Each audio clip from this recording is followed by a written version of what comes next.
Welcome back to Low Buck Builds. As you can see, we have the truck back in the garage and we're getting ready to do a fuel pump.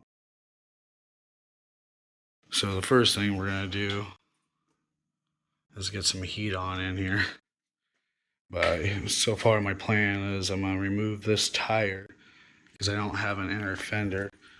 That way I can hang out in here and go ahead and get this fuel pump changed. So let me get some heat on in the garage, get everything set up, and we'll get this tire off and get going. I got the heat fired up. Let's get this tire off.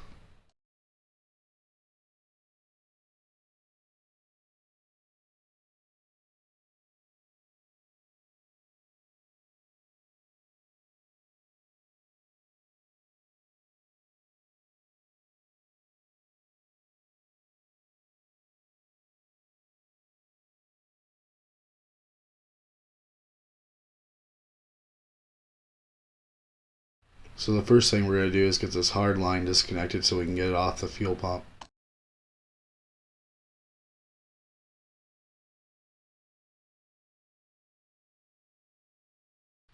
Now we'll use a regular wrench to get the bottom side off.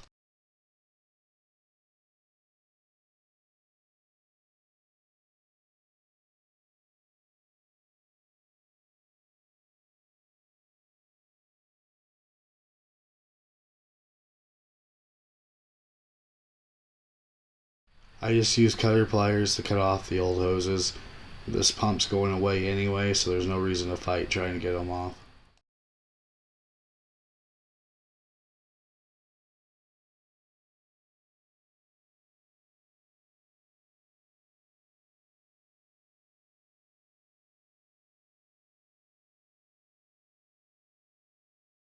Now it's time to remove the two bolts for the fuel pump.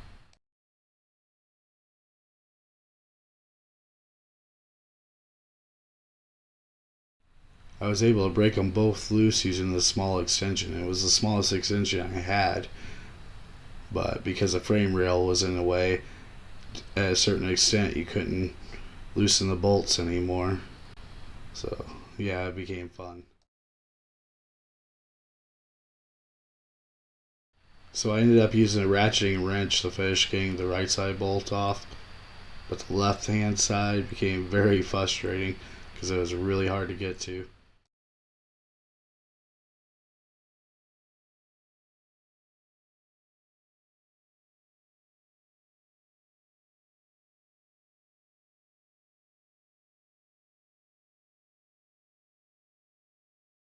First I tried the offset wrench, but the issue was the flange, you just couldn't get it on the bolt.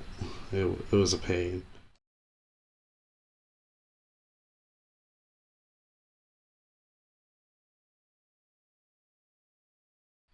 Next I tried my ratchet again with the smallest extension I had.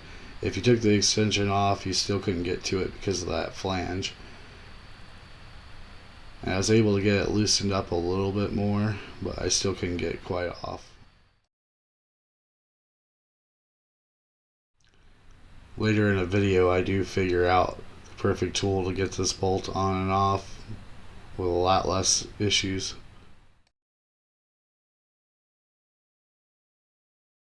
It was so frustrating. I fought and I fought and I fought with this one stupid bolt. This is the kind of things on these project cars that'll drive you nuts.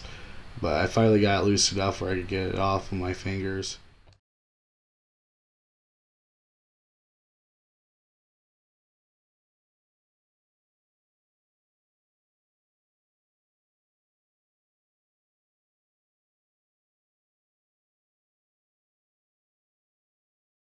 Now I'm just using red Scotch-Brite to clean up the surface, so whenever I put the new pump on, it'll have a nice, good seal.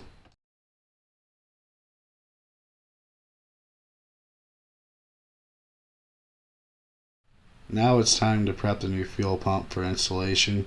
It came with a new gasket. I'm going to use RTV silicone on both sides of the gasket to help give it a better seal and less chance of leaking.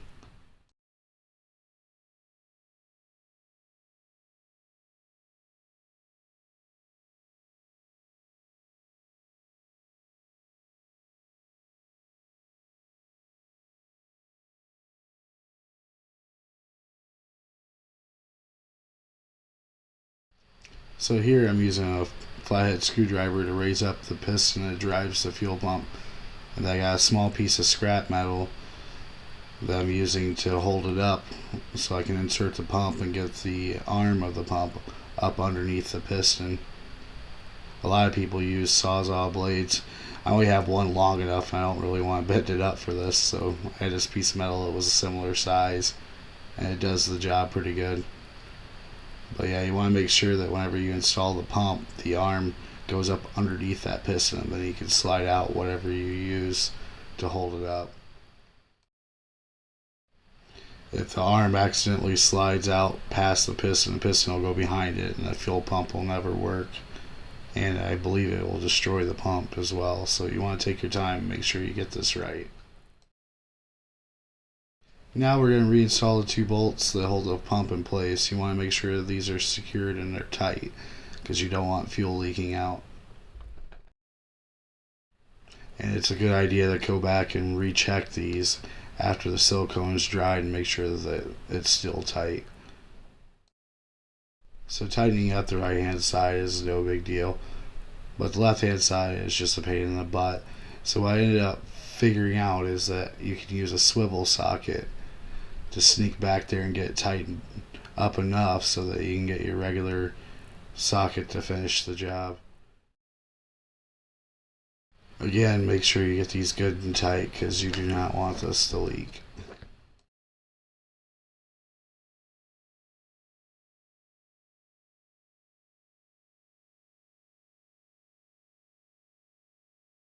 Now we're just going to quickly reinstall the fuel lines back on the front.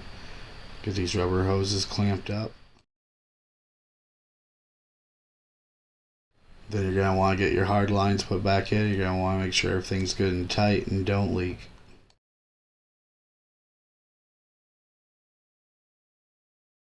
And now it's time for the test. And let's see if we get fuel up. Do we get any fuel? No, we don't. So now we're going to have to do some more troubleshooting.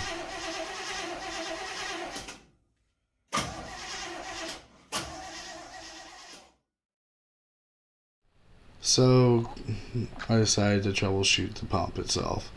I'm going to isolate 2 lines to a gas can and see if we're pumping fuel at all. Unfortunately, my gas can has this weird filter in it that I was going to use, and I fought with it for a second, but I was in a rush, so I decided to just use this small bottle I use for acetone, and I'm going to use that to put the hoses in to see if the fuel pump is working. So I forgot to record the rest of the video of this test, but as you can see in the picture, there's fuel in the fuel filter. So after I isolated the fuel pump, it did work. So next step's going to be just to bypass the steel lines because I truly believe one of them's clogged and that's what's causing this issue.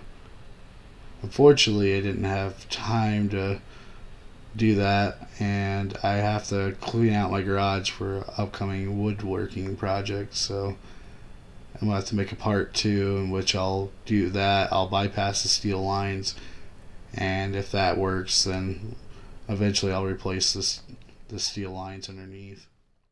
I hope you enjoyed the video. If you like what you've seen and you want to see the next video coming up, like and subscribe. Thank you.